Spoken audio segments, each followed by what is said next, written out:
Pues la verdad es que lo primero que tengo que decir es agradecerle a todos los organizadores por haberme invitado. Me da, me da tristeza no estar con ustedes. Les mando un abrazo a toda la gente que conozco y otros a los que no conozco, yo quería conocer. Pero bueno, aquí estoy. Eh, la verdad es que,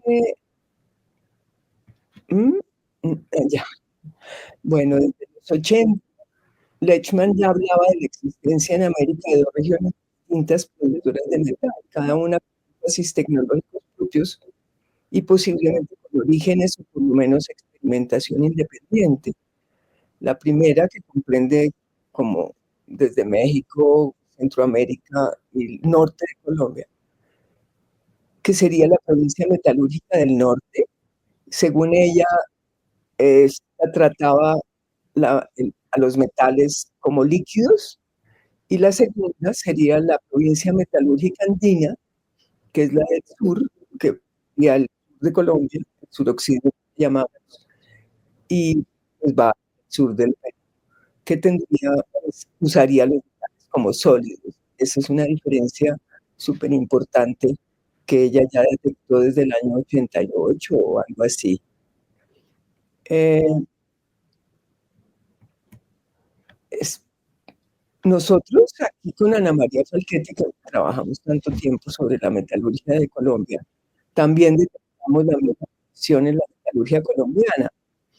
Aquí necesito ayuda de si está por ahí, porque yo soy capaz de usar el término área ismeño colombiana, porque en Colombia es notoria la división en dos tradiciones metalúrgicas, la del norte, que sería el área intermedia norte, o área istmo norte colombiana, que, como decíamos antes, está especializada en fundición. Obviamente, como se han enmarcado, tienen cosas muy importantes, maravillosas, como los pectorales uniformes muy de Panamá, Costa Rica, pero fundamentalmente trabajan en fundición a la cera fundida. Y el área intermedia, que sería el sur de Colombia, todo el Ecuador y el norte del Perú. En esta zona del sur de Colombia están los estilos o áreas conocidas con los nombres de Tumaco, La Tolita, Calima, Malagana, San Agustín, Tierra Adentro, Nariño. Son todas muy cohesionadas. Por eso es que no puedo usar el término de área colombiana, porque el término rompe ese occidente en dos, no, pues no, no se puede romper, es cohesionado, muy semejante a nivel tecnológico y estadístico. Bueno, este es un cuadro cronológico bastante bonito en el sentido en que todo encaja. Aquí tenemos la metalurgia peruana como la más antigua de América, con fechas de 2000 antes de Jesucristo. Luego tendríamos fechas de 900 antes de Cristo para la Tolita Tumaco en Colombia. Luego estaríamos en Panamá en el 200 después de Cristo, Costa Rica en el 400 después de Cristo, y por último México en el 1200 después de Cristo. O sea que vemos un movimiento ascendente de sur a norte, lo que tiene que ver con la metalurgia. Es interesante que yo aquí no voy a hablar de sino de la metalurgia del oro. Por ejemplo, esa relación de Ecuador con el occidente de México y la metalurgia del cobre, que está fascinante. Pedro Tijosi lo explica muy bien en su trabajo, pues es otra cosa independiente que realmente no tiene que ver como con este movimiento del oro hacia el norte. Hay, hay teorías que yo no sé si están vigentes, pero me parecen muy interesantes, como la de Michael Snark, hablando de por qué se da el reemplazo del jade por el oro en lo que es Costa Rica. Y eso podríamos decirlo también de la parte, pues, de México, cómo se introduce la metalurgia del oro en México. Y él dice que es la caída de Copán. Las fechas no, no son muy, pues no coinciden mucho, pero dijéramos de 500 a 800 hay un cambio en la producción y en la distribución del jade que viene del Motagua y entonces se vuelve difícil el acceso al jade y con el tiempo viene la introducción de la metalurgia desde Colombia a esas zonas de Panamá y de Costa Rica que llegan con todo dije, acervo cultural como las casas, las viviendas circulares que conocemos en el norte de Costa Rica, en Guayabo de Turrialba, como eh, ese tipo de tumbas, otras cosas, o sea, no llega sola. Entonces, pues a mí me parece interesante esa postura. Bueno, recientemente con Juanita Sáenz Obregón estuvimos mirando las fotografías de prácticamente la colección completa del Museo del Oro y obtuvimos los siguientes porcentajes porque lo que habíamos escrito con Ana María en el 83, yo quería tener algún sustento estadístico y tenemos en el suroccidente de Colombia, como ven, hay fundido el 14%, pero el 81-31 es martillado o las técnicas relacionadas con el martillado, que son repujado, embutido, pues esas de trabajo directo con el material. Mientras que en el norte tendríamos el 64-43% de fundición y 340 de material. Realmente, si no fuera por Tayrona, que tenemos 10.000 piezas en la colección del Museo del Oro, entonces esta cifra del marcado sería menor, pero Tayrona tiene tantas orejeras embutidas que subió este tipo de porcentaje, pero de todas maneras vemos el énfasis en el norte de la fundición y en el suroccidente del martillado. Bueno, me voy a concentrar en el área en el área istmeño norcolombiana. Y entonces, estas son las zonas orfebres. En Colombia tendríamos Quimbaya, tendríamos Sinú, Muisca, eh, Urabá, el Sinú, y luego Tayrona en la Sierra Nevada de Santa Marta. Y en Panamá y en Costa Rica tendríamos el Gran Chiriquí y el Gran Diquís, en estas zonas. Bueno, entonces simplemente voy a coger algunos ejemplos. El primer ejemplo que voy a tomar de la relación estilística entre estas zonas son los poporos quimbayas. Ustedes conocen estas piezas que tienen fechas desde el 500 antes de Cristo hasta el 700 después, que son piezas desde el punto de vista tecnológico, son extraordinarias, son piezas que pesan casi 1 kilo en promedio de, de tumbaga, una mezcla de oro con cobre. Les gusta mucho el color del rojizo del oro, pero las funciones son muy complejas y eh, tendrían que hacerse en 2 o 3 funciones sucesivas, eh, pues de todas maneras son piezas extraordinarias y lo más interesante y sorprendente nosotros de esta zona es que no tenemos estados iniciales de esta tecnología, o sea, donde están los primeros ensayos de fundición, sino de todas estas piezas extraordinarias. Y hay muchas preguntas, como todavía tenemos preguntas sobre el ADN de los mayas tempranos. No sabemos, yo asumo por la relación con el norte que pudieron ser grupos de habla chicha, pero no tenemos ningún tipo de cosa que nos lo permita asegurar. Bueno, este tipo de orfebrería y de tecnología la encontramos en Urabá, en la zona norte de Colombia.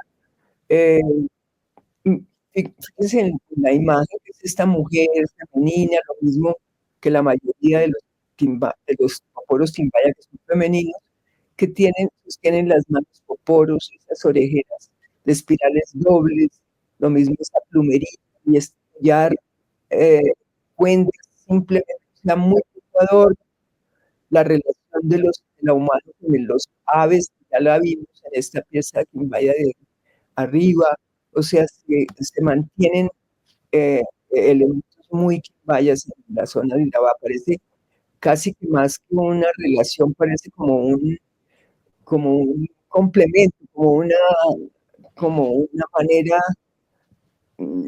prácticamente muy cercana de representar la misma orfebrería. Y por último, tengo aquí mostrando las piezas de Nahuanque, la etapa inicial de Tayrona. Nahuanque va del siglo I al siglo IX después de Cristo, y allí digamos, existen los mismos iconos como Marciela, como otros iconos que van a estandarizarse en la etapa Tayrona, pero que aquí siguen siendo únicos y diferentes. Lo interesante de estas figurinas, que tienen muchos elementos Kimball, es que son femeninas, después en la etapa Tayrona se van a volver masculinas sobre todo, pero aquí de todas maneras vemos la relación de Quimbaya con todo este norte de Colombia. Voy a seguir con la relación de Quimbaya. Y tenemos en Panamá imágenes igual de la mujer con el ave, estas representaciones de imágenes sentadas como con unas prolongaciones inferiores que se encajaban en el caso Quimbaya en unos recipientes, por ejemplo, de madera, lo mismo que esta que tenemos aquí en Costa Rica, que tiene esta prolongación inferior, y igual las sostienen en poros o espirales en las manos, y muchos de los elementos y los collares y sobre todo los rasgos de la cara, ¿no? Son los mismos mayas. En Costa Rica tenemos estas piezas de distintos tamaños, pero de nuevo esa doble espiral. Claro que el tamaño es mucho menor y, y proliferan las figuras masculinas, que no ocurre en el caso Quimbaya, que son escasas. Estas que tengo aquí del Chichén Itzá no las pongo como mexicanas porque realmente su factura parece ser de Panamá o de Costa Rica, entonces pues seguramente fueron llevadas a Yucatán para las ofrendas, pero su factura no parece ser elaboradas en México. Eh, Voy a mostrarles otra relación que es yo las llamo quimeras de cola levantada, son estos objetos que muestran animales que son cabezas de ave, cuerpos de reptil y una cola levantada como de jaguar al acecho. Entonces, estas son mucho más numerosas en el norte, en Centroamérica, en Costa Rica, y las tenemos en Costa Rica, en Panamá. Miren esta última de Panamá, que tiene una relación también con que vaya en la cabeza y en la cara y en los rasgos, pero es un animal de cola levantada, una quimera. Colombia, Urabá, están estas dos muestras, y por último, las quimbayas. Esta primera está en 3/4, tiene una fecha de 300 antes de Jesucristo. Es una pieza que tiene dorado con oxidación, y yo creo que pues igual que la influencia fue de allá de aquí para allá, pues igual puede ser de allá para acá. Bueno, yo creo que es importante anotar que no consideramos estas semejanzas iconográficas como producto de comercio directo o de orfebres, como pensaba Mary Helms, que tal vez iban orfebres de Colombia a Panamá y a Costa Rica a enseñar sus tecnologías. Pues no, no sé, no creo que haya algo así como tan...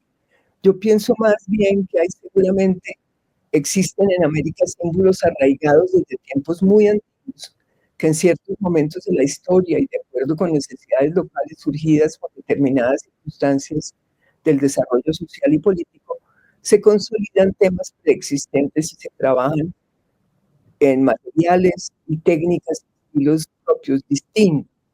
Estas dinámicas locales modificadas, es claro que los símbolos foráneos. Eh, hay una, yo pienso que los estilos surgen Cuando una sociedad, debido a su grado de desarrollo, necesita algo que los identifique entre ellos y que los diferencie de los demás. Es mi definición de estilo y tiene que ver, obviamente, mucho con con el desarrollo social. Bueno, en el caso de la Baja Centroamérica y el norte de Colombia, la procedencia de múltiples íconos compartidos coincide con la ubicación de grupos de habla chicha. Ustedes vieron la ubicación del Gran Diquís y del Gran Chiriquí, lo mismo, por ejemplo, los cunas actuales aquí en Colombia y Urabá, pues la zona que era Urabá, Coquis y Arhuacos en la Sierra de Nevada que coinciden con el mundo Tairona, lo mismo aquí los muiscas con el mundo del altiplano cundiboyacense, el muisca, y aquí tenemos un enclave creativo que podría coincidir con el Quimbaya temprano, o sea que de nuevo hay una posibilidad que tanto Zenú como Quimbaya sean grupos de habla chicha, pero como les decía antes, pues no tenemos nada que nos permita afirmarlo. Eh, mm, bueno, ahora voy a, voy a empezar mostrando algo de Monte Albán, porque hasta hace muy poco que lo miro con cuidado, pero entonces vemos técnicas similares en las tesoros de las tumbas 7 de Monte Albán. Por ejemplo, el uso de las aleaciones oro, cobre y plata. Es bien el resumen de José Luis Rubalcaba que en Monte Albán no hay tanta plata como en Colombia, pero de todas maneras hay dorado por oxidación, hay fundición a la cera perdida con núcleo parcial. Eh, vamos a ver otra. Eso. Aquí hay algo que tal vez pueda hacer sonreír, pero es que es muy interesante cómo en Monte Albán se utiliza un recurso estilístico propio de las ranas del sur de Costa Rica y de Panamá. Lo vemos utilizado como tablero para glifos, aquí en el Talo, en la zarigüeya, lo mismo en el Mario Araña, luego como base de personajes importantes. Es un uso, dijéramos, iconográfico de unos objetos del sur. La es aquí. La proliferación de cascabeles también existe, en este caso en la zona tairona, esta relación de los sonidos del inframundo con la metalurgia, que siempre es muy común, y otras iconografías semejantes como la serpiente y el ave. El ave que es tan común en parte de Costa Rica, Panamá y Colombia.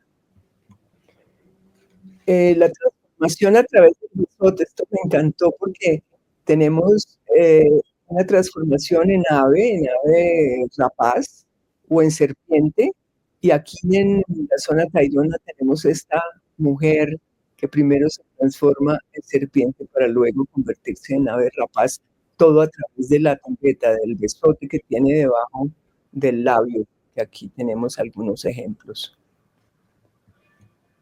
La tipología, la técnica del vaciado reproduce una transformación embrionaria y el cambio de la cera en oro dentro del molde puede ser vista como un nacimiento.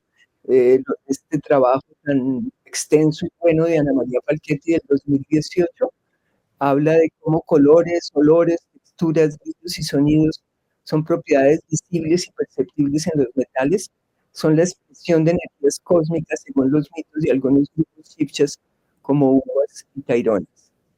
Entonces compartimos también como la psicología de la metalurgia. Y por último, tengo esta representación del chipetote de Enrique Albán, que, que me encanta porque pues, es nuestro señor el desollado, aquel personaje que caminaba por Tenochtitlan, hediondo, que olía pues obviamente a piel putrefacta que se había puesto este personaje encima. De allí vemos la doble boca, el doble ojo, las manos que cuelgan, esta piel que se encoge y dura días recorriendo las calles para luego quitarse esa piel y, y renacer. Entonces, es magnífico como patrono de los rebeldes. Él evoca la primavera, la regeneración, la fertilidad. Y fíjese que no son los orfebres, pero solo de los fundidores, porque debajo de la piel ajena, que es el molde, renace el humano verdadero, que es el objeto. Bueno, muchas gracias. Eh, sí, claro. Eh, Perdóneme que pensé que, ah, pero claro, hay que explicar la función de la cera perdida. Generalmente esto implica tener un molde interno, luego recubierto de cera, eh, y luego este molde de cera se recubre a su vez con arcilla y carbón en distintas capas, luego se calienta y se funde la cera que hay en el interior y luego aquí se echa el metal líquido que ya viene fundido. Por eso se llama la cera perdida, porque la cera se pierde, se evapora, por decirlo de alguna manera, el espacio libre para ser ocupado por el metal líquido.